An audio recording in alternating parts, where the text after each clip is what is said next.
Thank you for joining us this evening. We're very excited about the presentation we have for you. But before I get started on that, just a few housekeeping things. As you just heard, this presentation is being recorded and will be posted to our YouTube page in a week or two. So if you're wanting to rewatch it, or if you have to leave early for any reason, you finish that up. Over on this table with our red tablecloth, there's additional information about our upcoming programs, about membership, anything you might need to know about the Tippecanoe County Historical Association. My name is Claire Eagle. I am the executive director here. Been here for almost 6 months, I think. And it is my pleasure to introduce you to our speakers this evening. We have Fred Whitford, professor at Purdue and author of Mr. Allen's book here. As well as J.C. Allen's grandson, John Allen. So they're going to be telling you about J.C. Allen, and you might notice over in the corner, there's going to be some activity happening. John is actually going to build J.C. Allen's camera here while the presentation is ongoing so that you can see it. So if that gets to be too interesting, we'll just shut the fire. I know that's gonna happen, but that's okay. So without further ado, I will pass it along to him. Okay, very good. Professor, are you ready with everything? With the videos, everything's going?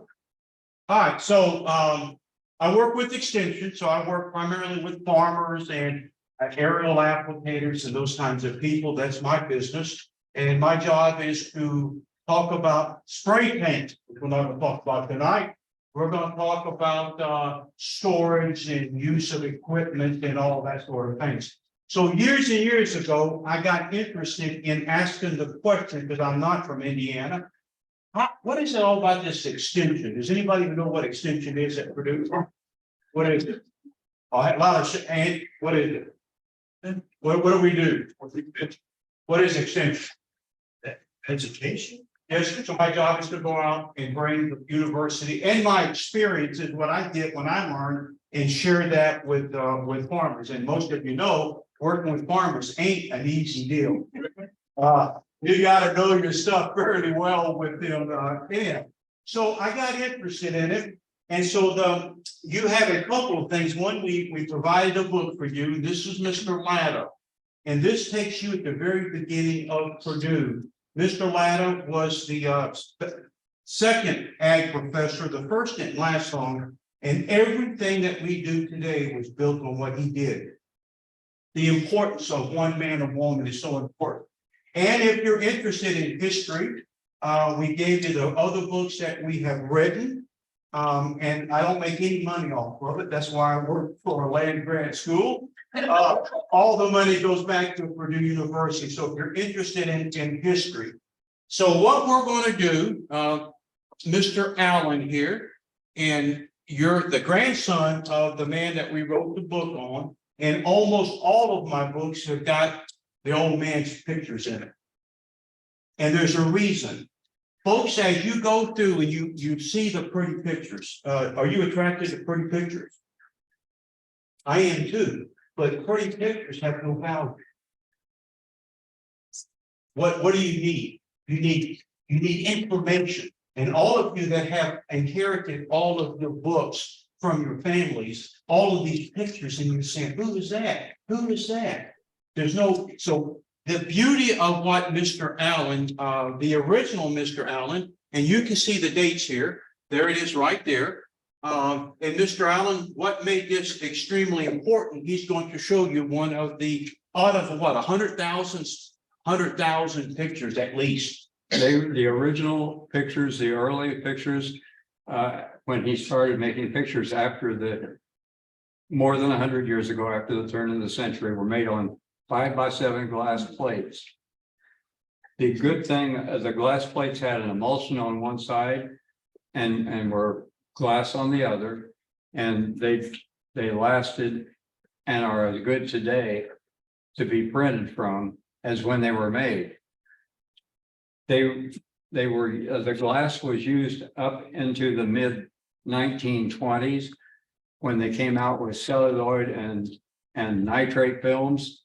And those films also made good pictures, but you better get the picture printed soon because the film didn't have any shelf life. Once it was shot, it would, in a short period of time, unless it was refrigerated and everything, it would wrinkle up. But these old glass plates are still as good as the day they were made. And they were made with a camera that I'll set up over here and let you see what he had to carry around. And he helped carry it in. And I said, how heavy is that? And that's just one camera and a tripod, which is wooden. And the holders of the film that go in the camera.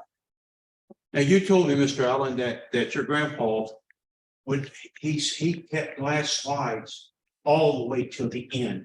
As long as they made them. As long as he made them, because he knew the quality of them. So that's kind of cool to know. So this is the book, and what the old man would do, he would lots of times just drive around and stop. So if you were working in the field, he would stop.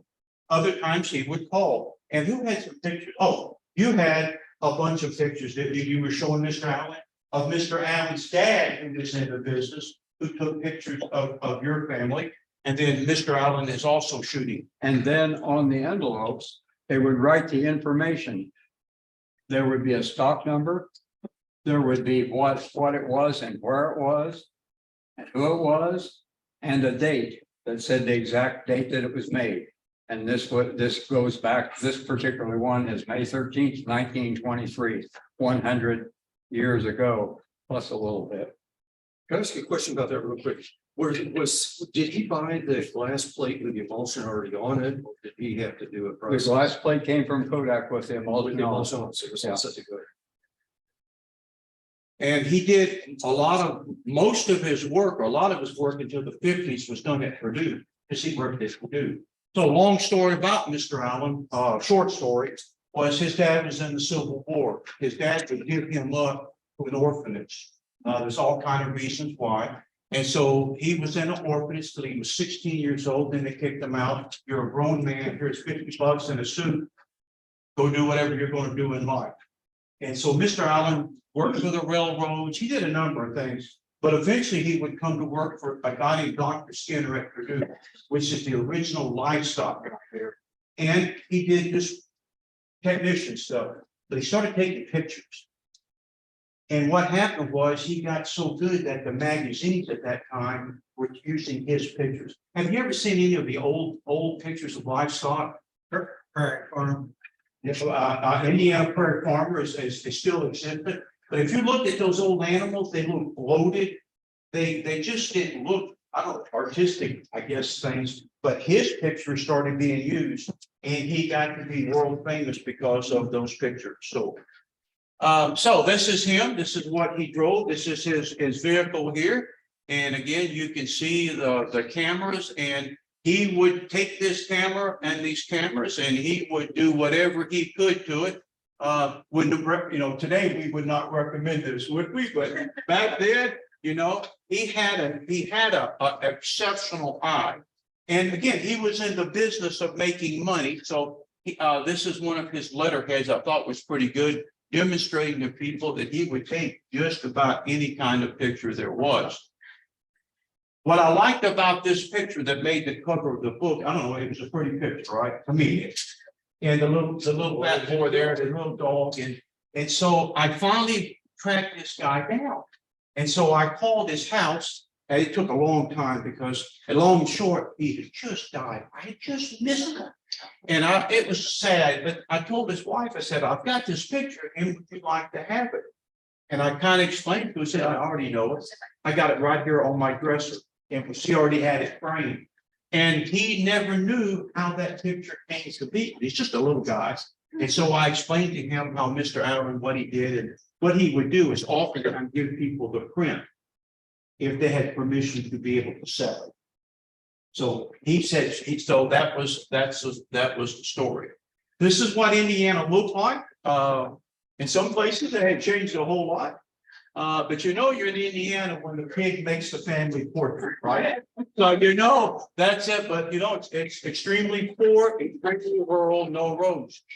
What he had was the ability to capture people's faces and them doing work. And And again, they're pretty pictures, but I can tell you, so if I had this picture and I had Mr. Allen's stock number, I would say, Mr. Allen, this picture, whatever, it's 31220. He goes back to his files and he tells me 31220 is Mr. So-and-so from 19 whatever, and what Mr. Allen was trying to demonstrate.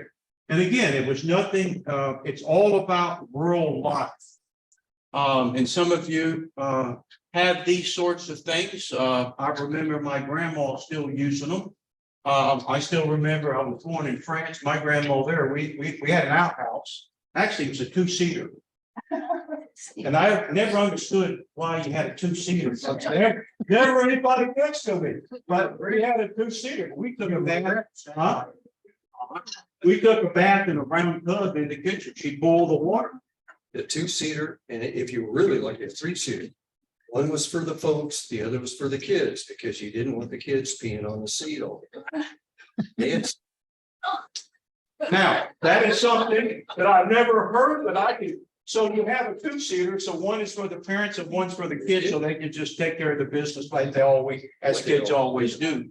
And again, so for I say a historian, as somebody that likes history, these gives me perspective, right? This shows me what people did as I write the books. And again, here we're separating milk, and you can see those again. Look, getting water out of a well. So these give us a chance to go back and find and to reflect. You've all seen these in antique stores where you have the sausage maker. You can see here that's what they're doing. We've got one of those, and we've got one of those, and gonna make butter. A lot of his was a lot of outside stuff that would caught his eyeball, and these round barns, even back then, were pretty cool in his eyes as he made it. But to me, his take on life was kids. And either it was a good selling point that people would buy, but he had an ability, unlike his dad, he could capture. His dad was good on machines. But Mr. Allen, the grandpa, the senior, was good with kids. And you look at these little fellas and what they're, this pig looks awful happy, but if you're a pig on the farm, there ain't much sense in smiling. We have something called hog futures that these guys invest in, but that's a strange thing to spot. Hog ain't got no future, right? But anyhow, he was so, and this is beautiful. It gives you a sense of, and then if you're into clothing, for instance, into clothing, you can see what people are wearing. Like this little boy, this was had, or all right. So for people like me, we look at things beyond the pretty picture, though it attracts me to that. Again, you can't be on a farm without a pony and without your dog there as your companion. Now, so these early pictures, did anybody ever read with a kerosene lamp? Was it hard? No, it was hard, wasn't it? And so you better be really close and get the shadow coming off of it. So that gives me the start until electricity came in. And so can anybody in here tell me when they actually got electricity? Depending on the county. Depending on where you're. Yeah, and yes, that's right. But you specific, any of you have a date? 1938, because his mom and dad didn't want to sign up because it was going to cost money. Remember, we gotten out of the Depression. We're worried about pennies. 1938. Anybody else? He's thinking about it. But people are really surprised that electricity came in so late. And so I am on an electrical REMC. Anybody else? Late 40s. Late 40s. I mean, that's even. Yeah. And so if you were in some counties that didn't have a large population, you could get it because you had to borrow money from the federal government and you had to pay it back. So you had to have so many people. But this was a game changer for farmers because it allowed them then to use electricity to increase their productivity. And more importantly, Those of you that are old enough like me, you remember the radio was how we communicated. The radio is how I learned stuff, all right?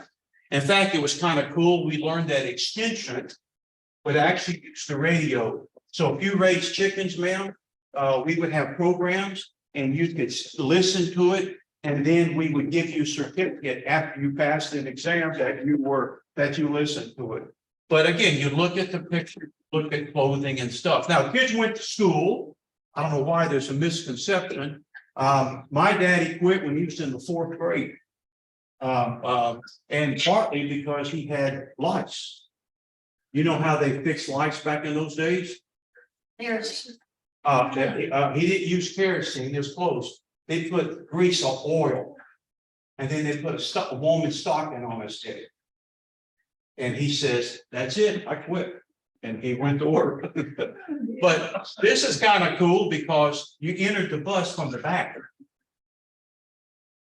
And in schools, we taught kids, because most of the kids went back to the farm. And so the kids, whether you were a man or woman, you learned about corn, you learned about beans, you learned about wheat, you learned about home ec, you learned. And so here, this extension person is teaching these kids about corn. Because one thing in extension that we know, I can't get you to do nothing. But I can get your kids will listen. Ain't that right? Isn't that right? Any of you ever have kids that come home and say, Mom, that ain't right, the teacher says? Or have you ever had that? It's all the time. It's just the teacher said. And sometimes you say, well, that's what I've been telling you for 10 years. But they didn't hear it, but they heard it from the teacher. And I thought this was just a beautiful picture. So this used to be a big to-do library, Logansport. They bring the books, you sign them out, the bookmobile. I don't even know if do they still have a bookmobile? But that was a big to-do when I was a kid. I remember going to get books from them. I never read them, but I always checked them out. I never understood that. And you learn from these pictures that all of these kids had to work. These kids started work when they were little, as soon as they could. And we're doing a book now on horses and tractors.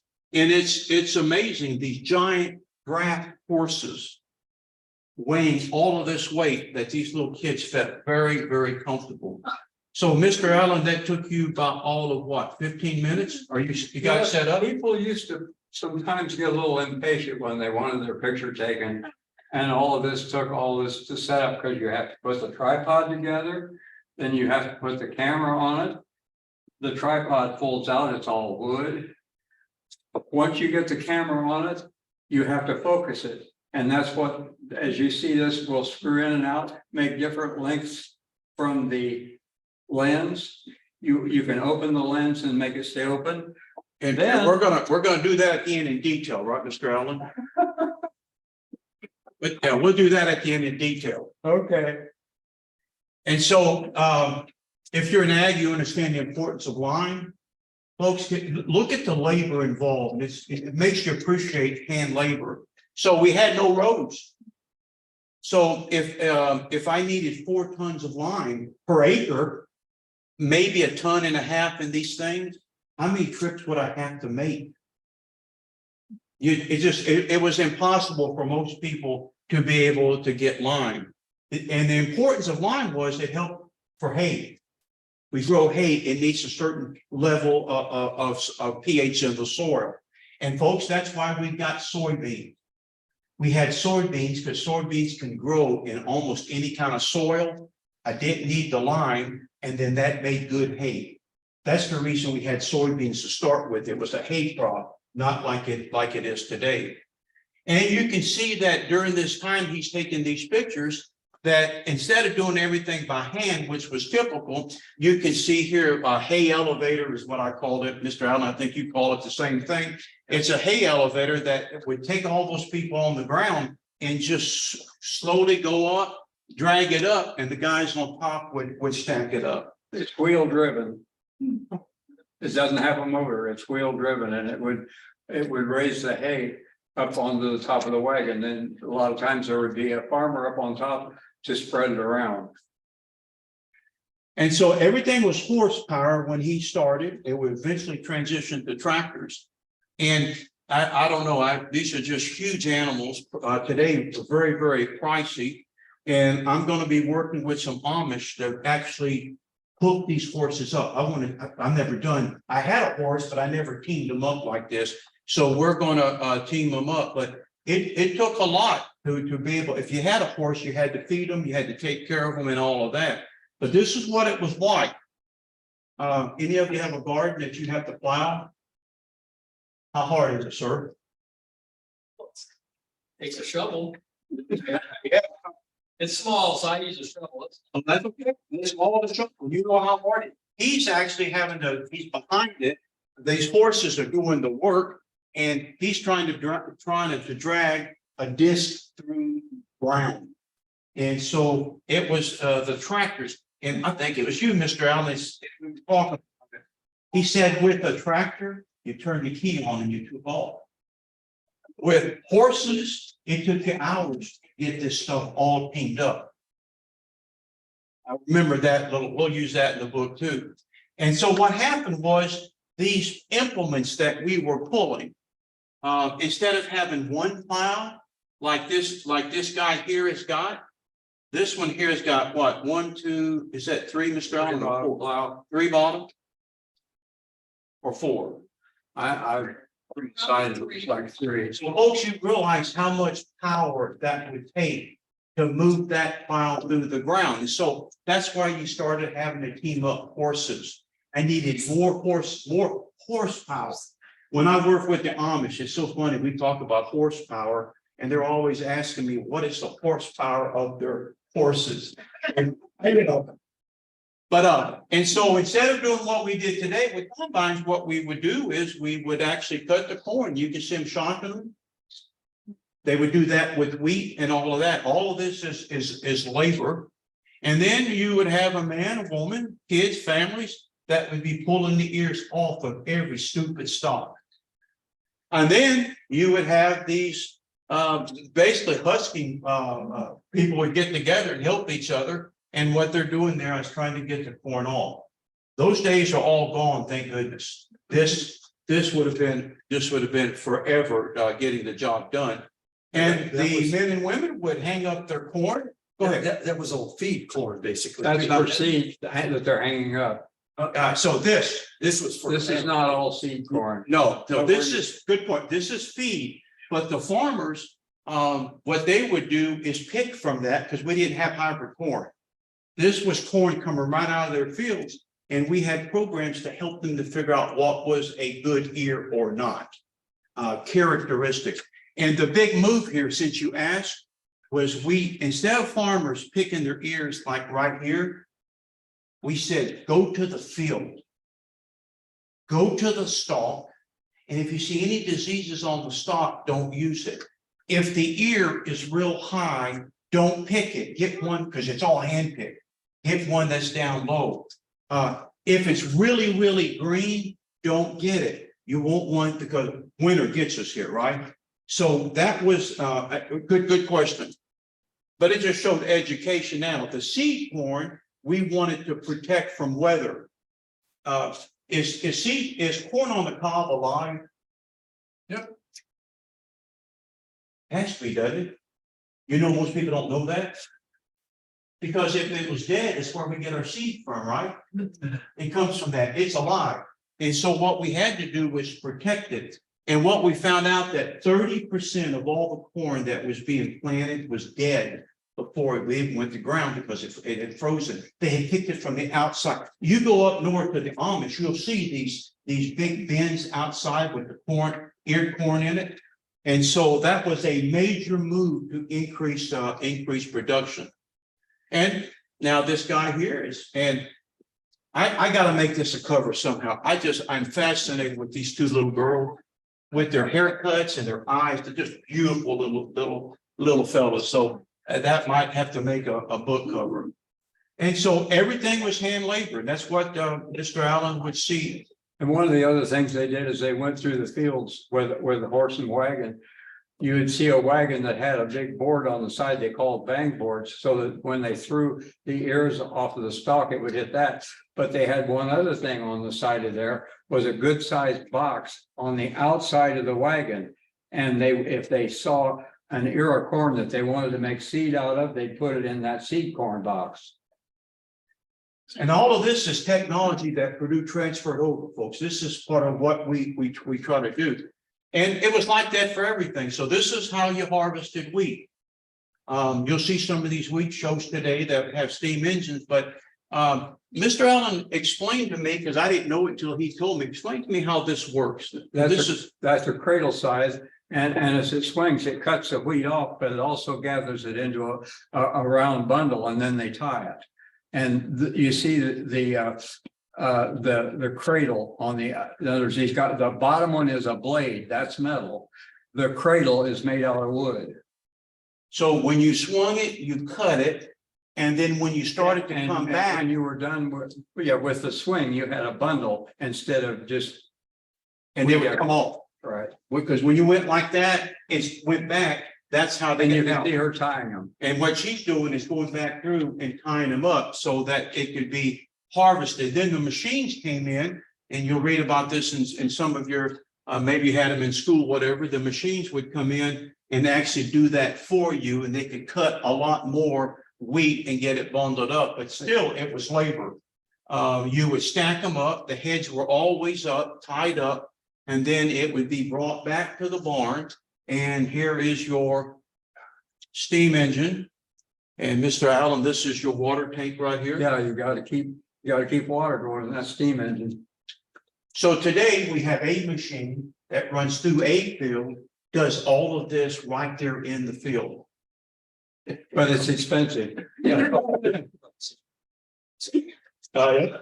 So I've been meaning to ask you, so this is just like a break from what you're saying, but how is he making money here? Because clearly the farm family is not gonna wanna buy a picture of them out in the field. Right? They Magazine. want the beautiful- So he's selling it to. the- Magazines and what, Advertising. advertising. And he's still doing that. So he ain't just an old man, it was his daddy, and they're still making money. You ought to see his prices too. Gee, Don't tell details. he doesn't come cheap. He keeps telling me I'm getting a good deal off his pictures. But so that's how he made his money. Indiana State Fair, you can see this. And we also have it here in Tippecanoe County every so often. We'll have the field by the amphitheater. It used to be by the amphitheater where they would actually do that, but again, and then nothing was wasted. You took what you're doing here is you want the seeds, the wheat, and then what's left over is straw that you would use for animal bedding. So nothing was wasted. Folks, when we talk about hogs, these were hogs. Not like today. You could ride these puppies. And again, if you're an animal scientist, it's a neat picture. But what's also neat is you can look at how the animals today have changed from those lard, from animals that were for lard. And then there was a big move to pasture. So what you would do, instead of spending money to harvest, you would let these pigs go in there and eat everything. There was more money in meat than there was in grain. So you put meat on the animals, you made more money. And then obviously didn't have a lot of fertilizer back then. So hog poop got put back into the field. One of my favorite pictures that would have already made the cover of a book is just a little bit out of focus. I don't think this is a Mr. Allen, but look at that little boy up there. He has got the ideal seat, doesn't he? So to show you how we do things in agriculture, ma'am, if you raise chickens. Today we have chickens in town. They got names. On the farm, you never named nothing yet. Not even the dog. We may not be around. Most of these animals aren't around. So what do you want from a chicken? Egg. If I had 100 hens, dude, are they all laying eggs? So how do I know which hen is not laying because I don't need her? She's gonna go for soup. How do you know? You could do an exam. For female anatomy. Is this where the egg comes out? Yeah. That was new technology. It's called the 3-finger rule. If that opening was 3 fingers wide, that egg was land. 2 fingers was iffy, 1 finger was land. And you're saying, why is that important? All these animals that are eating and not giving me something back, is taken away from those that are productive. Farmers said, no, that ain't right. Look at this kid. She's just so healthy. Man, no, that can't be right. So what we did, we took all the 3-finger hens, put them in a pen, fed the same, water the same. We took the 1 and 2 finger birds, put them in there, did everything the same. And guess what we showed? Guess what we showed? Huh? Eggs in the 3 fingers. Speaking of which, I just saw him in here. What is your relationship with this fowl? Grandfather. So we have two of the grandsons here today. I just saw them. He's got a bunch of pictures from you for the books. So this is what your dairies look like. Everybody, every corner had a dairy. Wasn't very many animals. Would this pass inspection today? No, but these folks live to be 100 years old. I don't know. But that was it. And this is how we had to keep we had a lot of programs on how to protect milk. A lot of it was stored in well water, which is about 55 degrees. And then we would transport, you've seen these cans of milk in antique stores. Some of you may even own them. And then we would go out and then actually have to make deliveries of milk. Again, his dad was just, grandpa was so important here because we're able to see things. Now, can you tell where we're at? A gymnasium. Can you imagine today, me going into a gymnasium and bringing in cattle? And can you imagine having everybody this close to them? Bobby Knight used to bring it home. Yeah, but Bobby Knight might as well been the president of. He was. Yeah, he could do whatever he wanted. And then Jane and I were talking about these trains, folks. So understand that most people didn't know who Purdue was. We tried to write publications, but we couldn't get them to them. They would write hundreds of thousands for every copy. So what Purdue did for about 40 years, they had trains. We called them educational trains, and they went around. They were set up. You know, the man in the back. You would go to you knew when they were coming. There was home ec, there was corn trains, there were beef cattle trains, soybean trains, and they would stop, and then you would find a comfortable seat. I'm still amazed what people do to find places to sit, and then they would have presentations. This is what it looked like inside. They would actually have the lanterns that would actually show, and they would have charts. And they were talking about, can't tell on this one, a lot of it was about European corn borer and some other pests that were coming in. So we're going to get into the World War II, and he was still active. Is that right? During World War II. Oh, yeah. And so what you found was in World War II, there was no labor. All the men were drafted. And if you were not drafted, you left the farm as quick as you could because you went to work for industry where you could make so much more money. Plus, you had set hours. Most of you know farmers don't have set hours. So that left the women to do a lot of the work. It was the women that were the tractor drivers trying to help when all of their kids were going to war. And so World War II, there was a huge shortage of everything. And so what we would do in extension is we'd have these campaigns in every county to collect metal. And you can see in here what they're doing. That would be converted over. Getting pots and pans, aluminum, anything at all that could be salvaged.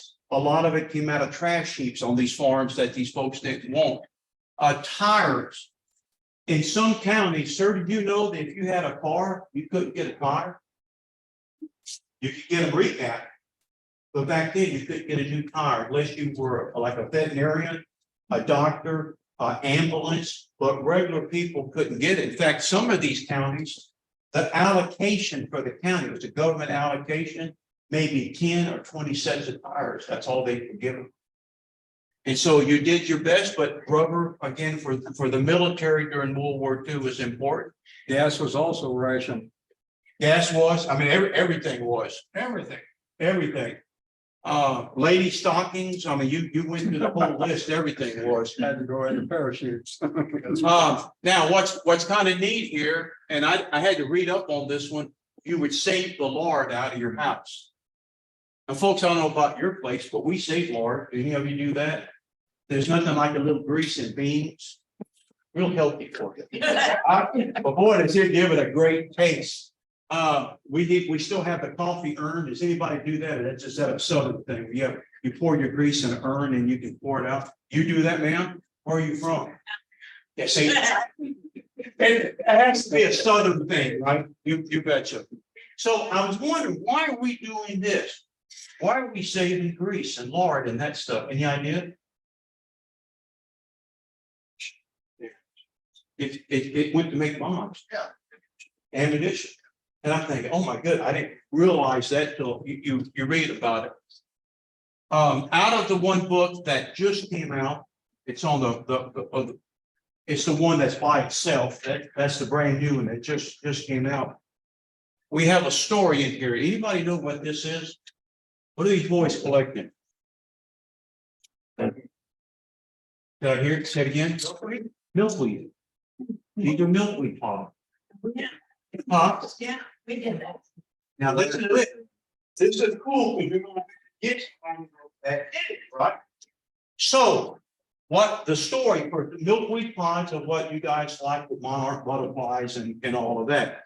So back in World War II, when the Japanese took over the islands, when they took over these islands in that part of the world, there was a plant called KAPOK. How do you pronounce it? Kapok? Kapok. The kapok was what was used to build life vests. All right. So when they took those islands, we needed over 1 million life vests. All right.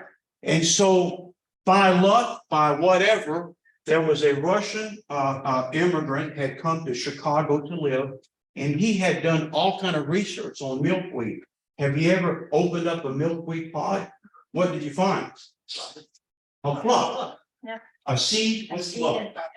And what they have shown, the Navy proved this man correct, that was a great substitute. So you got to collect milkweed pods. There's no label. Who are you going to use? Ladies, how old were you when you did this? I was a kid. Yeah, I right. used to go out, gather them and put them in a big bag and sell them. Make lunch eggs out of them. So they would offer, you would have, and I forgot what was it, 5 cents of, That was cheap. it wasn't much. So extension then, tell everybody in the county, now's the time to go look. They had everything already marked out. Some of you may have had your own spots. So they had these kids to go and collect them, and they would dry them in these bags, and that's your bags you talked about, some onion bags. And then they would be collected, and they're going to go to Michigan. And Michigan had a processing plant that would separate the seed from the fiber, and then the fiber is what would go off to make the line. So, you never know how many lives saved by what these young men and women did at the time. But, you think of all the ships that were being bombed, torpedoed, and how many men ended up in water. So, right on time, this is Mr. Allen. And what I want you to see here is he'd do anything to get their attention. Can you see the camera? Mr. Allen, is that the same camera? Same tripod. So I'm going to stop here, Mr. Allen, and if you would explain the process, if you would. First thing, you probably saw me putting the tripod together. then you gotta put it to the base. You gotta put a holder on it so it don't move away. Then you put the camera on top of here. You can open this shutter and look through here to focus it. To focus the camera, you run this bellows back and forth till it's focused as you're looking under here. Then you shut the shutter. You take these, held the film. Come up here in the front, Mr. Allen, so everybody can And see you. each one of these, you would have a slice of film. And of course, these stayed shut. You could tell if the film was shut, was used or not by which side of this slide was out. If the silver slide was out, it wasn't used. If the black slide was out, it was used. So you didn't get double exposure. Then this, you would lift this up right here. And this is springy and it goes right in here. Just like that. Yeah, I don't know if this. So they can all see that.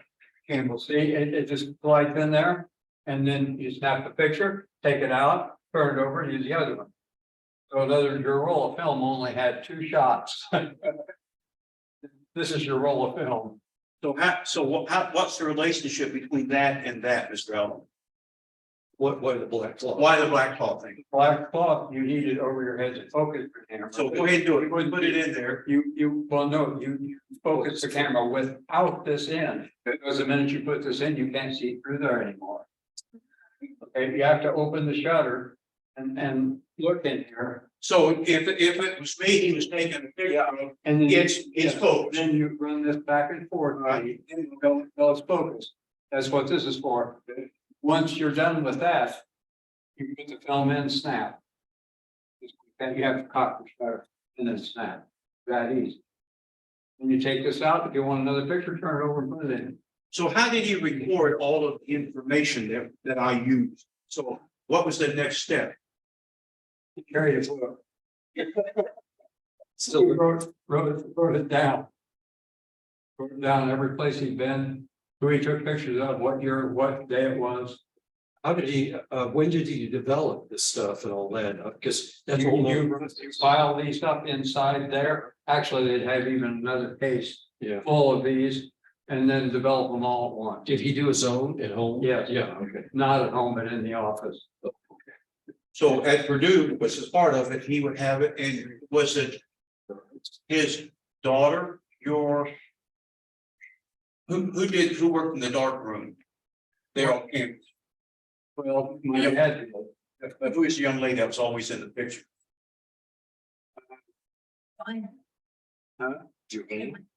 oh, okay. So everything was done there, and then everything was. Yeah, they would develop the film and then they print them or enlarge it, whichever they wanted, either on a contact printer or an enlarged. How many different, another thing about these, you can change its lens up here Sure. to be a telephoto or Yeah. things like that. Did he? If you were interested in that. Yeah. He didn't like much telephoto work. Is that right? And the other thing He is liked the- close up stuff. about these, that you could, if you're taking a picture of a big building, if you're regular camera, you aim it up like this, building goes like this. Yeah. The parallax direction. This is just But get this- back a little ways. Well, but you can bend all the bellows in the front here. Yeah, again, one of the things that they generally did is just back. Yeah. Sit back again. Much better, because you don't get, things, what is it, From the glass. So I've scanned them in. So I can scan the glass and get pictures that I can put in the book. In the computer. Yep. That can be scanned, but in your case, he would not send those out to people. What did he do? He made prints. either contact prints or enlargements, depending on what it's gonna be used for. Is it a special scanner? No, so far, I've been using normal scanners. Now, the library's got some better scanners, the archive does. But again, it's just amazing. I don't understand how, but it's just kind of cool that I can take those, use those images. Would the camera fall out of focus easily? Did you have to be careful once? Well. There's a lot of things that depend on how long your focus is, and part of it is how much light you've got. You have a much longer focal length if you have a lot of light. Which then, because that cuts down the size of the opening on your lens, which is adjustable for light. So there's a lot of things like that that go into that, how fast you run your shutter. I mean, these shutters could run anywhere from a half a second to a hundredth of a second, and but you had to calculate that with how large you had the f-stop. That's what they call them.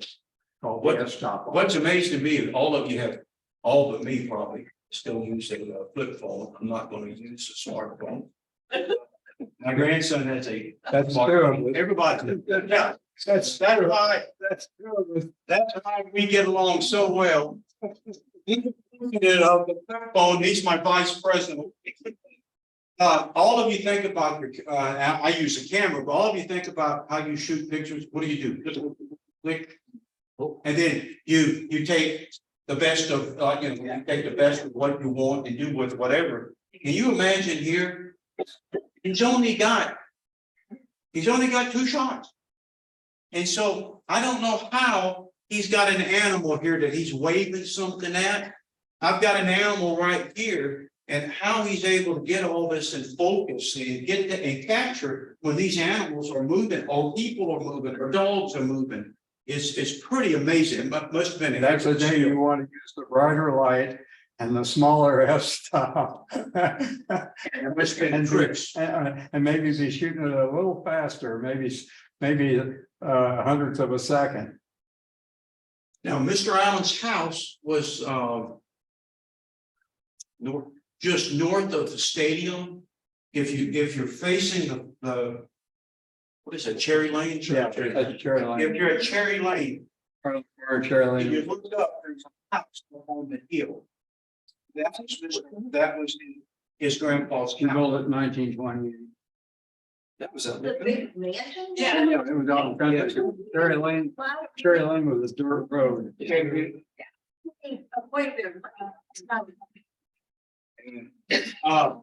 There's a long story with that. Yeah, he did. But remember back then, it ain't like what we have today, right? Where just a shack is $200,000. Back then, money was real money, but it was a beautiful home. Eventually, the home would be donated to Purdue, and it's now being used. You know what it's used for. Something like that. Yeah. Now it belongs to Purdue. And they've added some square footage to it too, between the house and the garage. Yes, sir. Do you know what kind of, film that he was using, particularly one with the celluloid? Was it Panax, Frax? Well, because again, it's changed. There were so many over a period of just from the 20s up until the war. There were so many different ones that because they said they would go down a lot. the quality of these pictures is so incredible, but a lot of it's because the grain in the film, the silver grain, Yeah. really, really fine, and you get a real crisp. Well, and one of the things too was to get them printed soon. Yeah. Don't let those negatives lay around. You got a question, sir? I knew John in the last 20 years of his life, but he's very active Kiwanis. Yes. He was in the same Kiwanis club. And the reason he got such good pictures, he had the ability of moving everything slowly. I'm sure he stood there quietly and knew that if he stood quietly, the animal would. That was his personality. He had a very subtle but very strong personality. Patience. And there in our club, we had Top Dome. He used to be chicken director for the Purdue Athletic Department. And John would we do little drawing, start of the meeting. And John, and Pop Doan was very, very mouthy. Big guy, was about 6'4", weighed a couple 300 pounds. John was like, I don't know if he made 5 foot or not, not very much about that. But John would sit there and let Pop just roll on, and all at once he would throw a little statement in there, completely destroy Pop. I mean, This is patience. this is the part of history that it's difficult to explain. So when you talk to somebody who knew these people, it adds real what? It's real. It's color, it's personality. Yeah. And when I do these talks around and, I've used Mr. Allen's pictures and when I do a county by county, I put in their people, I got all their names. And somebody said, well, that's one little girl last year said, that's my great grandpa, and I've never seen a picture of him. Isn't that cool? I had one, there was 2 little girls that he had taken, and I'm just talking, everybody starts laughing, got their names down there. And I said, I looked at the picture and I said, what's funny about that? She said, see that little girl right there? She's right there. She was in the audience. She was like 90-something years old. That was really, really cool. So, but it's that flavor that you can't get by reading and doing. So a couple of things, and we'll put in a plug for both your archives, which, as you understand, you have an archives here, correct? I've used it before for this book as an example. Purdue also has an archives. If you have old stuff that you don't want, and you'll correct me if it's different here, bring them to them. They can throw it away just as easily as you can. That's Allie's job. But what they do is they're flipping through, seeing what's of value. So 2 years ago, I got a farm diary. And in that, these people wrote what they did on that day, what they spent, what it cost. It's just amazing when they got a haircut. And the lady was going to pitch it. I said, I went to her house, said, if you want this stuff, you come to my house in White County. So I went to the house, and said, please don't get rid of this, because what does it have? It's got things you can't find anywhere else, just right there. And who knows, somebody in the future that might be of it. So things like program agendas, conferences, those kind of things are important, because from that, I was able to see on these books who this guy was talking to, what he was talking about. And it adds, again, some detail that you can't get anywhere else. So if you've got old stuff, think of the archives here, think of Purdue. If you think it's not important, don't worry about it. They can pitch it. They have recyclers. But and have you found some gold looking through people's stuff? Kelly's our collection. Who's She might be Kelly? able to tell you. Right here. So Kelly, have you found anything you just can't believe? Yeah. Now you had to go through a lot of stuff. Just condense it for a lot of. Yeah. Junk. It is junk. It's their family heritage, but it's junk. All right, but they're gonna get rid of it, and unfortunately, so much is fit. One of the books I had was on a guy named Skinner, the first one of the ag. You know how I got? They were throwing away everything out of the Purdue attic, that attic that's ag administration. They were dumping it. And some guy came by and saw it and said, this is wrong. So he took all of that stuff, and then Purdue ended up with it archived, and I made a book out of it. And it was cool because there were some letters that probably should have been destroyed. But they were there, and I said, oh, cool. So anyhow, just keep everybody in mind here and don't get rid of stuff. It might have value. Does Purdue, I think, John donated his collection to Purdue, didn't he? And most of it, or He's got part of it was owned, let's just say jointly, without going into politics. Jointly with, when he worked for Purdue, now he's taking pictures for Purdue and he's taking pictures for himself. So he ultimately would give that part of it would go to Purdue. And Purdue since has then acquired some. You gave what was it, a couple of years ago, a whole bunch of stuff came from you that went to Purdue through him. Both of you gave some pictures. So a lot of it, but there are still, I don't know how many, I'm gonna say tens of thousands of pictures And He used a bunch of, I don't know which one, took a bunch of aerial pictures throughout, the airports and stuff from the air and all that kind of stuff. We use those in the airplane thing, just like that too. Was that you, John? Because you I had. took some, yeah. Yeah, you had. I had an airplane over there for a long time. Couple of airplanes. Yes, I used to work at Barry's Camera Shop when I was in. that's where you fixed. I got the plans where you put those glass slides in and you would shine them on the wall. You had to have hot water, cold water, because it would just, it's huge. It would melt, it was huge. So he came in, he fixed it. Now I remember it. He fixed it. Any other? I was gonna say, when I questions? was, I gotta tell you, when I was in high school, I was on the yearbook staff and we had even graphics cameras that use 4x5 holders, just like it. Much more portable and everything like that, but that's what all news people use and that kind of thing. Same kind of technology. Yeah. The same glass plates. Almost. It was celluloid, but that, go ahead, 60s. I collect some of the children's books that he produced. How did he get involved in that? I'll answer the best that I know, and these two also own some of them. I'm thinking some of those children's books that I've seen at least, that was coming to the home ec and the kids division, that they were doing textbooks and books there, and that some of that came, that's how he did some of that. Do you know any more than that on these kids' books? I think you've got a few of them. Mr. Allen, do you know? On the kids' books, how he got involved with kids' stuff? Just various, some of the publishers that did other books also did kids' books. So I mean, you take a publisher that, and they find, if they get a calling, why, they go, do it. Because he seems to be published from Ohio. Rather than Indiana, but there are pictures that are very recognizable as Indiana farm. I think one that's the circus, and one that's the city, so it's really kind of diverse. Is he the author of the book, or he's listed as the photographer? He's listed as the. Yeah.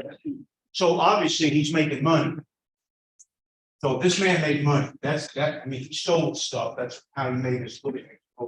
But you can recognize his pictures almost. So I liken him as, and I'm embarrassed to say it, it's slipped my, who is the famous